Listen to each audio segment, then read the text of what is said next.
A New York Times Siena poll that was conducted April 7th to April 11th, it surveyed 1,000 people, determined that, God, what's orange in Spanish? Oranjo hombre terrible. Well, that's is the not fruit. so terrible. Is it the same, Alejo? Is the color the same as the fruit? We have a Colombian producer, for those who don't know who Alejo is.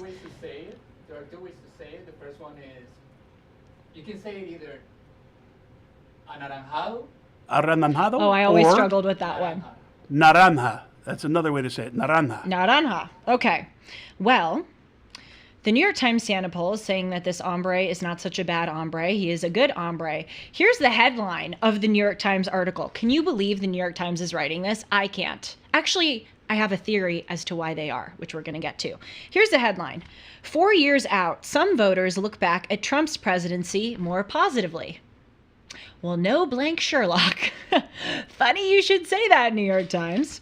The first paragraph, they go on, quote, views of Donald J. Trump's presidency have become more positive since he left office, bolstering his case for election and posing a risk to President Biden's strategy of casting his opponents as unfit for the presidency. Okay, thank you, New York Times, for saying the quiet part out loud. But then there's a funny next line. They had to throw in something bad about President Trump. Quote, while the memories of Mr. Trump's tumultuous and chaotic administration have not significantly faded, many voters now have a rosier picture of his handling of the economy, immigration, and maintaining law and order. Well, if they have a rosier picture of his handling of the economy, immigration, and law and order, then maybe they don't view his presidency as, quote, so tumultuous and chaotic. Like, those things do not accord to a tumultuous and chaotic presidency. But you know what? At least they're taking these polls, and at least they're revealing the truth. Now, of course, they have those disclaimers that, you know, there's variation because it's a small sample size, but I think we can all agree that most of the country generally is feeling this way. So I guess it's good for them for acknowledging it. Here's one of the first pictures I want to show you from this New York Times Siena poll. It profiles how views of Donald Trump on various issues have changed. And in nearly every single category, he has gone up by significant percentage points. Handling of the economy, thinking he left the country better off, law and order. Get a load of this one. His handling of unifying America. People voted up for him on his handling of COVID, his handling of the Supreme Court. And this one is amazing, absolutely amazing. The largest increase in percentage points from 2016 to 2024 was in the category of, quote, think electing him is a safe choice. So more people are coming around to seeing that they believe that electing him was a safe choice. The only area, according to this poll, where he went back is think he respects women. That's not a surprise, given the whole hush money Stormy Daniels payment thing that has come out. But voters don't really seem to care about that very much, as their country and the international order is sliding down a dark hole. Let's look at another picture from this New York Times Siena poll. Let's see. Do you generally remember the years that this candidate was president as mostly good or mostly bad years for America? Amazing. Look at the differences between Biden and Trump. 25% of those polled say that Biden is, quote, mostly good for America, whereas 42% say that Trump was mostly good for America. And then there are similar numbers for those who kind of are so-so, not really good, not really bad. But then we see another amazing statistic. 46% say that President Biden has been mostly bad for America, whereas only 33% say that Trump has been mostly bad for America.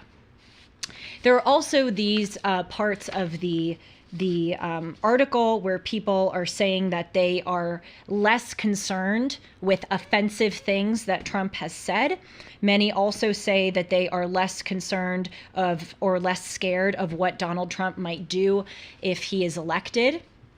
And I think, as I said, this is very kind of duh, honestly. Like, I think a lot of people, since President Biden has taken office, they've seen what's happened with the rise of crazy leftism, with DEI, transing the kids, lowering standards, Oregon saying finding one right answer in math is white supremacy, the border being surged. They see that the Democratic Party, which saying they're defending democracy for Trump, they're not so democratic, as evidenced by every single Democratic senator voting against an amendment that would have barred illegal immigrants from being counted in the census.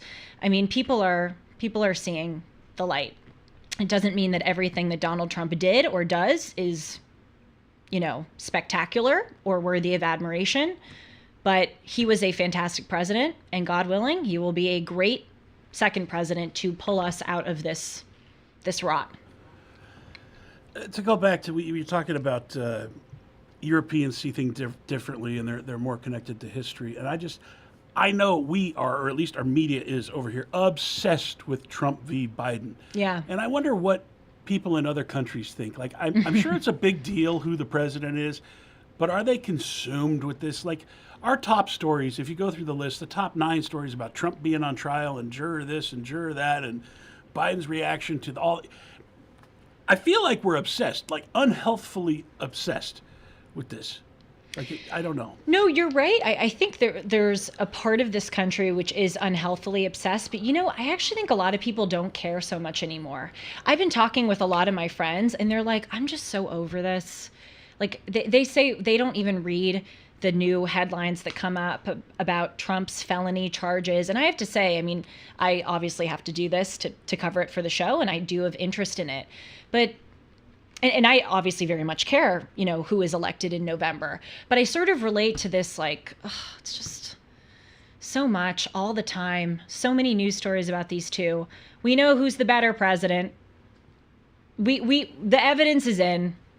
Let's just quiet the noise and get Trump back in and try to turn this country around. I think we should say it this way from now on, thanks to Esteban. Hombre naranjo malo. Thank you, Esteban. Gracias.